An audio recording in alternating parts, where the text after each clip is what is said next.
Young man, আপনারা কেন কাজ করবেন না? আপনি সকালবেলা শুয়ে থাকেন কিভাবে? আপনি জব তো করবেন 3-4টা, মানে একটা এক্সাম্পল বলছি। অথবা আপনাকে বলতে হবে যে আমার কোম্পানিতে আমার চেয়ে পারফরমেন্স কেউ বেশি দেখাতে পারবে না। ফাস্তাবিকুল খায়রাত, ভালো কাজে প্রতিযোগিতা করেন, এই কাজে প্রতিযোগিতা করেন। আপনার মোবাইল ইন্টারনেট থাকে, মোবাইল আপনার ফেসবুকে তাকিয়ে থাকেন কি কারণে? কারে দেখেন আপনি? আরেকজনের জিনিস দেখে আপনার লাভ কি? অমুকের পোস্ট দেখে আপনি লাইক দিলেন, কমেন্ট দিলেন, মানে কি? এগুলো স্টুপিডিটি।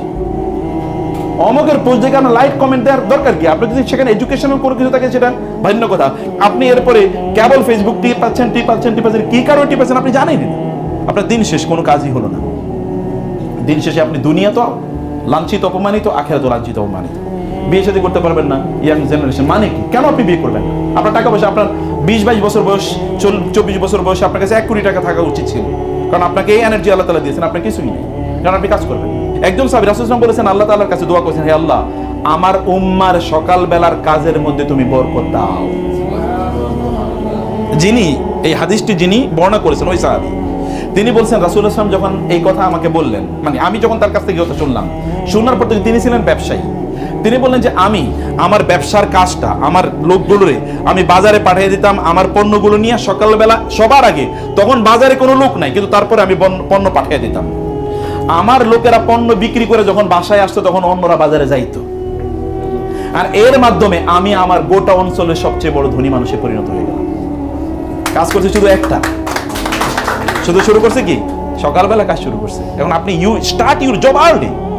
ফজরের পরে শুরু করেন, ফজরের পরে ঘুমকে হারাম করে দেন যে আমি ফজরের পরে ঘুমাবো না। আপনি 5 বছর কাজ করে দেখেন কি হয়। আপনি 5 বছর, আমি একটা ইউনিভার্সিটির প্রফেসর, সেই ইউনিভার্সিটির যিনি প্রতিষ্ঠাতা, উনি এখন 42টা প্রতিষ্ঠানের মালিক। এক একটা প্রতিষ্ঠান ধরেন 10,000, 20,000, মানে কোটি টাকা তার টার্নওভার হয়, কোনো কোনো প্রতিষ্ঠান এরকম আছে। এই ভদ্রলোক যখন ইউনিভার্সিটিতে পড়ে, তখন তিনি বলেছেন যে আমি ভবিষ্যতে কি হতে চাই, এটা তিনি চিন্তা করেছেন এবং তিনি লিখছেন, আমি ভবিষ্যতে এটা হতে চাই, এটা হতে চাই, এটা হতে চাই, এটা করতে চাই, এটা করতে চাই, এটা করতে চাই। এখনো তিনি ওই কাজই করেন। এর মধ্যে তিনি 42টা প্রতিষ্ঠান বানাইছেন। আপনি বলেন তো, আপনারা বলেন, আপনারা কি করবেন, কি করতে চান, কি হতে চান? কে লিখেছেন এর মধ্যে? কে চিন্তা করেছেন? আপনি সিদ্ধান্ত নেন, আগামী 5 বছরে আমি এই কোম্পানিটাকে আমি এই জায়গায় নিয়ে যেতে চাই, আমার পজিশনটা আমি এই জায়গায় নিয়ে যেতে চাই, আমার সেলসটাকে আমি এখন 1 কোটি টাকা, আমি এটাকে 10 কোটি টাকা রূপান্তরিত করতে চাই। এটা করা সম্ভব না? আপনি কাজ করে দেখেন, আপনি যান, দৌড়ান, বলেন, আপনি প্রতিষ্ঠানকে এসে বলেন, স্যার এই প্রোডাক্টের বেশি কি ডিমান্ড বাজারে, ওদের কোয়ালিটি, আমাদের কোয়ালিটি এরকম বাড়ানো দরকার। You just give feedback every day, you research the market. আপনি রিসার্চ করেন, গবেষণা করেন, ভাবেন, চিন্তা করেন, অন্যদিকে নিয়ে কম্পেয়ার করেন, এবং you make your company the market leader. আপনার এই জায়গাটাতে, আপনার যে ইলেকট্রনিক আইটেম নাকি, হ্যাঁ ইলেকট্রনিকই তো নাকি, ইলেকট্রিক আইটেম, ইলেকট্রিক আইটেমে আপনার মার্কেট লিডার হয়ে যান। আমাদের চোখের সামনে তো কত বড় কোম্পানি ছোট থেকে বড় হয়ে গেছে। কোম্পানি কি বড় হয়ে শুরু করে নাকি? ছোট যেগুলো, এগুলো বড় হয়, যেগুলো বড় হয়ে শুরু করে এগুলো কি কোনোদিন, যেমন ধরেন গাছ হয় কি দিয়ে, কি থেকে? গাছ থেকে গাছ হয় কি থেকে? বীজ থেকে না? না, বিশাল একটা গাছ, বড় গাছ আইনা যদি রোপণ করা হয়, তাহলে এটা গাছ হবে? আর এটা কয়েকদিন পরে মরে যাবে। আপনি বড় একটা গাছ আইনা এক জায়গা থেকে এনে আরেক জায়গায় রোপণ করলেন, এটা বাঁচবে? কিন্তু একটা বীজ বপন করলেন, এটা কি? এটা গাছ হয়, এইটাই বাঁচবে। অতএব বীজ বপন করতে হয়। একটা প্রতিষ্ঠান যখন বীজ বপন করেছে, চলেন না কাজ করি, সবাই মিলে কাজ করি। ফাঁকি আপনি কাউরে দেন না। আসলে ফাঁকি দিচ্ছেন আপনি, নিজে বুঝেন না হয়তো। আপনি কোনো এক সময় আপনাকে হয়তো এই প্রতিষ্ঠানে আপনি থাকতে পারবেন, অন্য জায়গায় যাবেন, ওইখানে থাকতে পারবেন, অন্য জায়গায় যাবেন, এরপরে কেবল মাথার চুল ছিঁড়বেন, কেন আমি ভালো করতে পারলাম না, কেন অন্যরা এত বড় হয়ে গেল, আমি কেন হতে পারলাম না, এটা আপনি তখন বলতে থাকবেন। আমার জীবনে একটা গল্প বলে আমি লাস্ট এটা শেষ করে দিচ্ছি। আমি ভালো ইংরেজি বলি এবং ইংরেজি মাশাআল্লাহ খুব ভালো শিখেছি।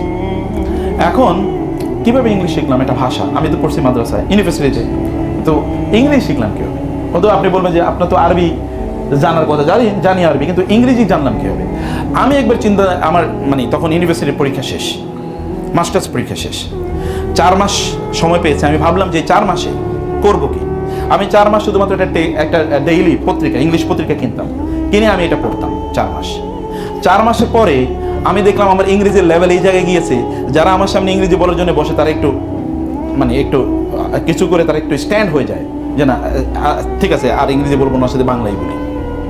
4 মাস পরে ইন্টারভিউ হলো একটা ইউনিভার্সিটিতে, তখন প্রাইভেট ইউনিভার্সিটি, এটা ওই যে ভাই যে কথা বলছেন ইন্টারন্যাশনাল ইসলামিক ইউনিভার্সিটি যেটা এটা ঢাকা ক্যাম্পাস, এখানে ইন্টারভিউ হলো। ওইখানে আমি ইন্টারভিউতে জয়েন করলাম।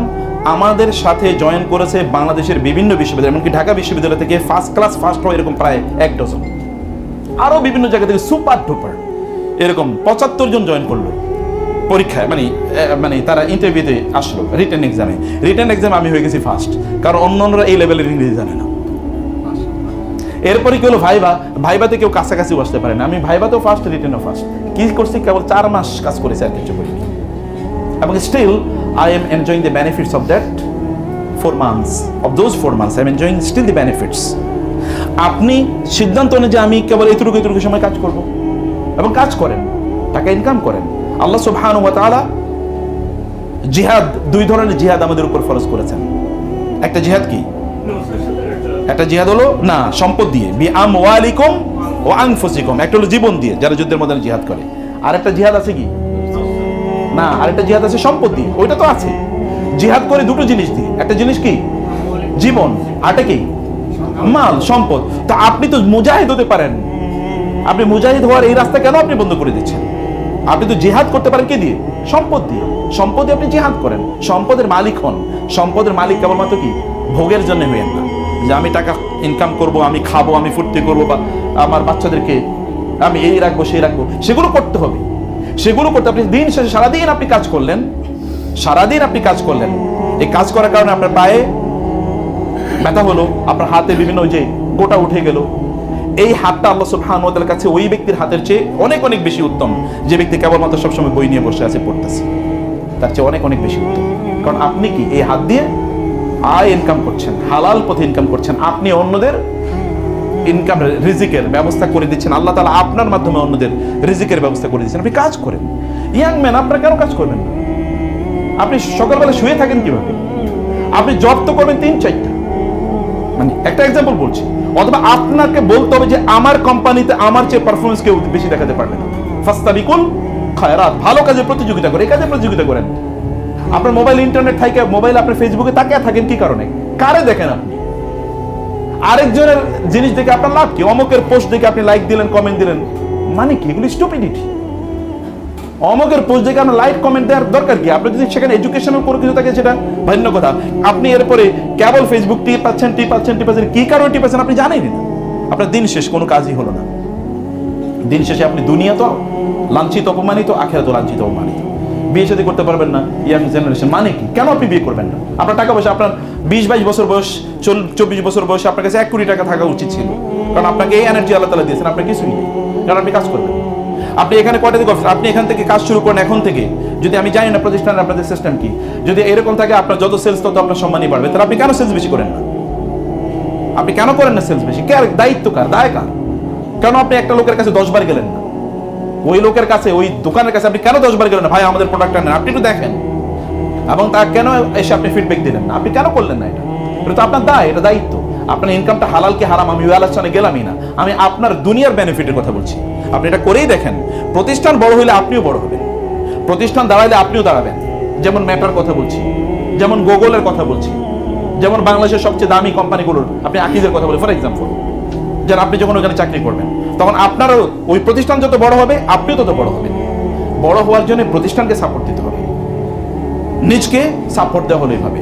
এবং এর মাধ্যমে আপনারা নিজেরা প্রয়োজনে আপনি আপনার এলাকার ডিলারশিপ নেন। একটা এক্সাম্পল বলছি, ওইখানে আপনি ডিলারশিপ নেন, কাজও করেন, ডিলারশিপও নেন। একটা এক্সাম্পল বলছি, ছোট ছোট ব্যবসা শুরু করে দেন, আপনার পণ্য আপনি বিক্রি করেন, বা আপনি একটা লোক তৈরি করে দেন, আপনার কাউকে নিয়োগ দেন যে তুমি এগুলো পণ্য বিক্রি করো। আপনি আবার সাব হ্যান্ড তৈরি করেন। You can do many things. আপনি কেবল একটু ডাইনামিক্যালি চিন্তা করলেই হলো। আপনি কাউকে আরো অন্য কাউকে আপনি নিয়োগ করতে পারেন, নিয়ে যেতে আপনাকে আরো সাপোর্ট করলো, আরো বেশি মানুষের সাথে র্যাপোর্ট তৈরি করা, মানুষের সাথে সম্পর্ক তৈরি করা। আপনার পণ্যটা আপনার কেবল হাসির কারণে নেবে। আপনি ওইখানে গেছেন, আপনাকে 3টা কথা জিজ্ঞেস করলো, আপনি একটা কথার উত্তর দিলেন না। আপনি জানেন যে কোনো মানুষকে দেখে হেসে দেওয়া এটাও কি? এটা তো সুন্নাহ শুধু না, সাদাকা। কাউরে কোনো ফকিরের দান করলে, যেটা টাকা দান করলে আপনি যে সওয়াব পেতেন, কাউকে দেখে হেসে দিলে কি?